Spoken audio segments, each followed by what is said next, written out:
So good day everyone. So today I am going to discuss about the EPIRB. So right now we have the GPS EPIRB of SEP 500. So as you can see, um, first I am going to discuss the antenna of this EPIRB. So the antenna, it must be near vertical when operating or transmitting so that it can easy to transmit data for for the other coastal stations or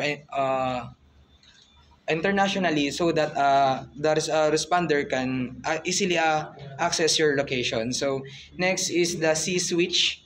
So activates the EPIRB automatically when submerged in the water. So this kind of EPIRB has a, as you can see, this is uh, there are two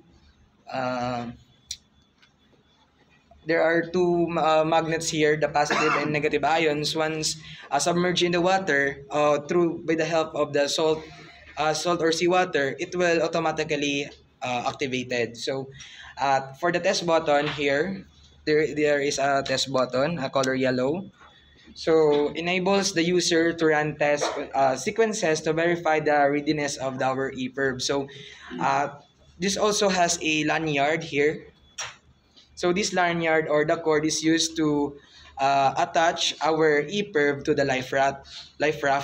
So there are also a strobe light here that will light up during activation or during testing, and there are leads and buzzer as well inside that used to show that mode of EPIRB and to show the result of a EPIRB test.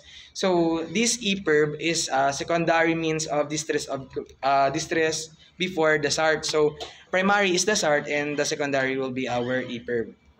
So this EPIRB transmit a signal to satellite through antenna, and it's like a buoy that can upright itself automatically when submerged in the water. Activation in the water has a stronger frequency. So this EPIRB can last up to 48 hours or 2 days. So this EPIRB has a UIN or unique identifier number. So can be registered in RCC or NTC. So the when choosing a suitable mounting position, you should consider the following. First is to ease the access to easily access in case of emergency.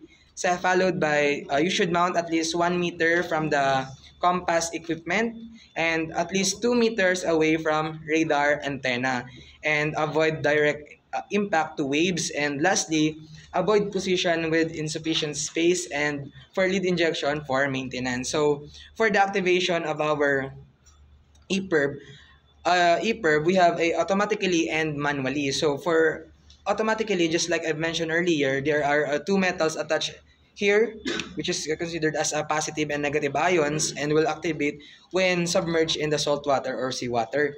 So the hydrostatic release unit to release alone the EPIRB and not for activation. That is the function of our hydrostatic release unit. And for it must also be upright to transmit the signals to the satellite, and has a rope that is to automatically transmit, because activated automatically, it needs salt water, just like I mentioned earlier. So press the test switch here, the yellow button, to switch on or to stop the testing. So if the on button was pressed unintentionally, can cause false distress alert, send immediately an email using the Inmarsat or contact the VHF or MFHF, so that they will aware that the distress is false or true error only.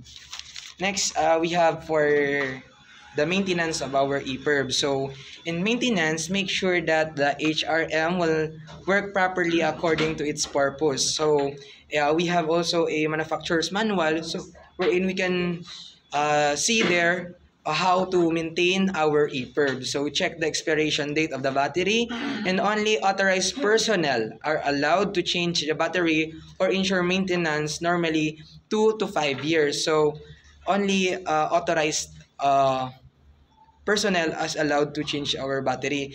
But for some circumstances during emergency or inshore, we have trained crew or personnel that can assist us in changing the battery of our EPIRB so that we can use it during emergency.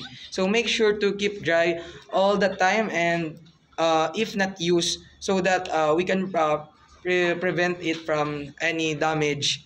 So we should store it in a cool, dry place. So sometimes the company will message you in case of emergency, just like I've mentioned earlier, to maintain or change the battery of this EPIRB. So in testing, if not stopping or sending distress signal, so we should remove the four screw here, as you can see.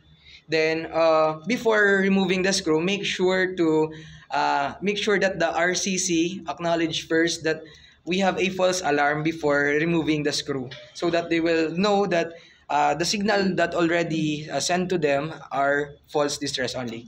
Then visually inspect the EPIRB in its mounting for cracks. So we can see na if there is crack or any damage from the case. We can visually check that, and regular checking of the EPIRB and its mounting is recommended. So check the switches are clean. So also check to ensure the lanyard is neatly bundled. As you can see, it is neatly bundled so that you can easily untie this one and connect to your LifeCraft. So check that the battery expiration date shown is sufficient battery life to cover the next routine or voyage. And if you have automatically activated the EPIRB, check the HRU expiry date and confirm the enclosure cover can be easily removed. And for the services, so let's talk about the services of this EPIRB. If the EPIRB fails any of its monthly checks, so it must be returned to the supplier or any authorized services agent once you are done with your voyage. So if the EPIRB has been used in an emergency as well, it must also be returned to the authorized service so that they can check and they can manage to fix any problem or damage within our equipment or the EPIRBs. And lastly, if the HRU is beyond its expiry date, the HRU must replace by yourself, and HRU must be marked with an expiry date of 2 years into the future. So that's everything, and thank you so much. Okay.